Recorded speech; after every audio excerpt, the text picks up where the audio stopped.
One of my original Islander villagers has decided to leave, so it's time for another villager hunt.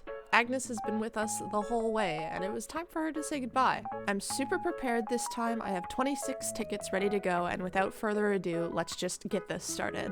I'm always a little nervous for the first island, so it was actually super exciting to see that it was a Bell Island. I was not excited to see Plucky though. Plucky is a sisterly chicken, and she's perfect for island life with a tropical island theme. She wears a floral shirt, and her house is decorated like a beach. That doesn't really fit my theme, and because I don't love her color scheme, I'm gonna pass. But I'm not gonna pass on getting all of these bells. I'm currently trying to upgrade my house, and I've also been thinking about switching out some of the bridges on the island, which means I'll need as much help as I can get in the bell department. Although I didn't find a replacement villager on the first island, I did greatly benefit from this, and I'll be leaving with heavy pockets. This is a fantastic start to the villager hunt, and I'm so excited to see the next one. The next villager I ran into, I've actually never seen before. This is Avery, and he is a cranky eagle named after an aviary, which is a place where birds are kept. To me, the patterns of his feathers really gives Breath of the Wild Sheikah Slate, but apparently he's a Western-themed character with a cowboy house interior. Whatever. I definitely thought he was interesting, but I didn't fall in love with him right away, so I decided that I would just take the resources on the island and continue on from there. I was getting super lucky with the island picks because I've never been to a bamboo island before.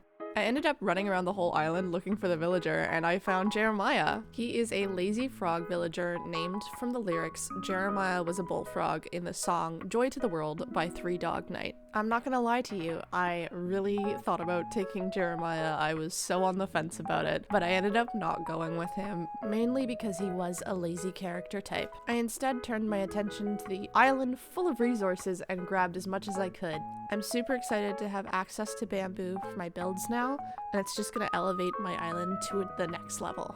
I made sure to dig up a couple bamboo shoots so I could take them back to my island and grow them. I was feeling a little bit lazy that day, so I didn't actually dig up most of the island, but I did find a shark along the way while trying to look for my bottle. I don't know if it's just me, but whenever I'm fishing and there's a fin, I always hold my breath because I'm so nervous I'm gonna lose it. But this was just the sucker fish, so I wasn't too excited about it in the end.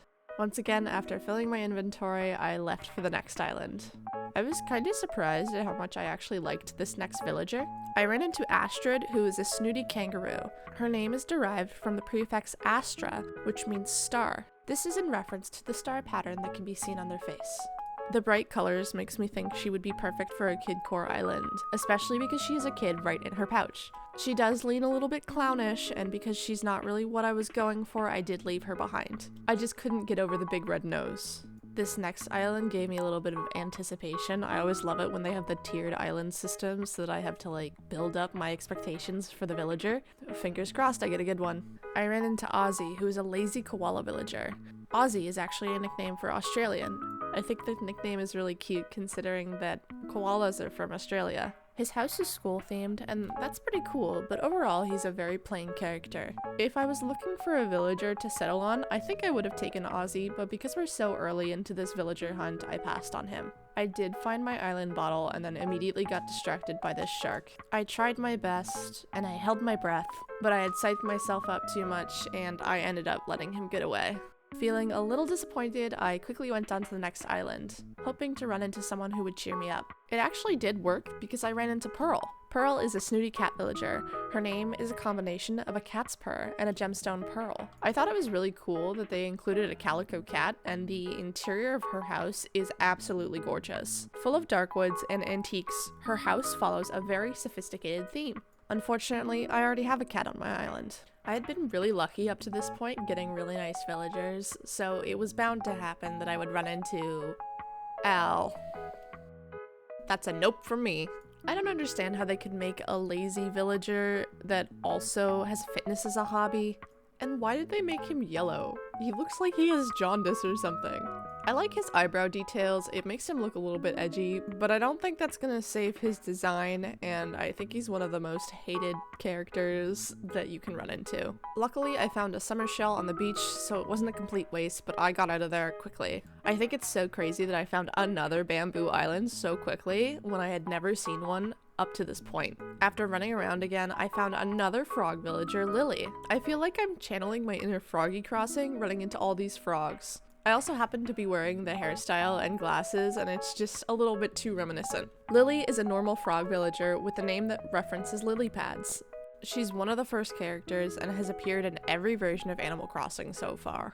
She's definitely up there with my favorite frog villagers, but I decided to pass and leave her for somebody else. The next villager I ran into is Queenie, who is a snooty ostrich villager. Just like Lily, she has been in every game of the series, but she's the only ostrich to have done so.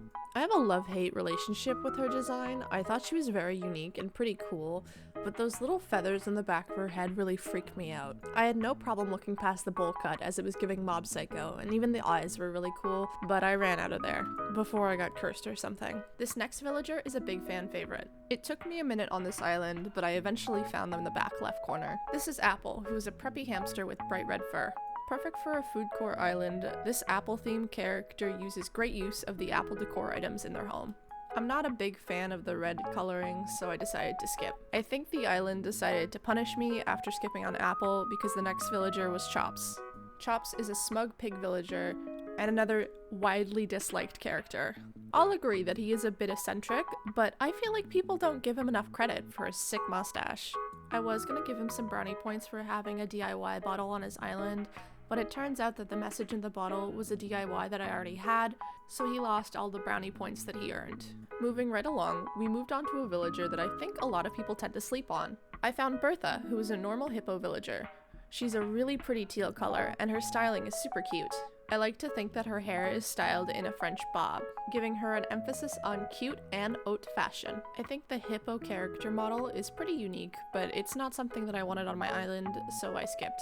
At this point in the villager hunt, I was starting to get a little tired. Luckily, I ran into Matilda, who is a snooty kangaroo. I really enjoy their cool and edgy design. The color scheming is just fantastic. I've always wanted to do a darker island theme, and she would fit perfectly as one of those villagers. The purple accents with the black is just so stunning, and I actually really like the red eye. It reminds me of a character, but I can't really put my finger on it. That's not the theme of this island though, so I went on to the next character. It's always funny running into characters that you've had on previous islands. Leopold is a smug lion villager, and he's kind of funny to me. I used to hate him, but now he reminds me of a substitute teacher that dyed his hair to try to look cool. I really wish his hair wasn't green, because other than that, I really like his character. His glasses are cute, but that's not enough to make up for the beef we have, so pass. I never know how to react when I see a villager that I just really don't care for. Jay is a jock bird that has a similar appearance to the lesser striped swallow. I've also had Jay on a previous island, and to me he's just like an empty character. I find the jock type characters to be a little bit lacking because all they want to do is talk about muscles, which is fine, but I would like a character with a little bit more dialogue. I think the design on this next character is also really cute. Barbara is a snooty sheep villager. I like her Gyaru theme, but I already have Wendy on my island. I think it's surprising to me that Animal Crossing would make two blue sheep characters, but they are pretty different in terms of the rest of their design, so I'll let it slide. I wish the characters in Animal Crossing New Horizons had stronger personalities, because I would totally pick Barbara if she was a true Gyaru. The next villager I almost broke for. Norma is a normal cow. Her English name may be a reference to an American farmer and artist, Norma Lyon, aka the Butter Cow Lady, who created elaborate sculptures out of butter. I really like the soft design of this character. I think her horns look like ice cream cones, and her little hair looks like a chocolate swirl. I found a bottle on this island, and I was actually able to learn this DIY, so that was really exciting. I think finding DIYs and getting extra furniture is so hard in this game, so I'll take anything that I can get. At this point, I've been doing villager hunting for at least an hour, and I was starting to get really tired. I was also not excited to run into a character that I've already seen in the last villager hunt. There's nothing wrong with Zell. I think he's a really cool character. I really like his music design, and he seems pretty chill, but I don't know if I would ever have him on my island. I think a lot of really cute deer characters exist, and Zell is just not at the top of my list. At this point in the villager hunt, I was thinking that I might start shifting towards settling for a villager, with the idea that they might be eventually replaced. This idea was immediately thrown out the window when I saw my next villager. At first, I wasn't too sure if I was gonna like Mary. She's a peppy cat villager with a unique design. but I knew as soon as I started talking to her that she was gonna be my choice. I thought her personality was very refreshing, and I was excited to introduce her to my island. For the first time in a long while, this character felt like they had an actual personality. Mary felt like a character that would inspire me to log into Animal Crossing every day just to talk. I think it feels really good when you find a villager that you full-heartedly want to adopt, and I was so excited that I didn't end up settling for someone less. Now that I found the perfect addition to my island, it was time to head home. If you've made it this far into the video, thank you so much for watching. I still have a couple tickets left over, so if anyone else decides to move out, I'll be ready for another villager hunt. If you enjoyed this video, make sure to like and subscribe, and I will see you next time.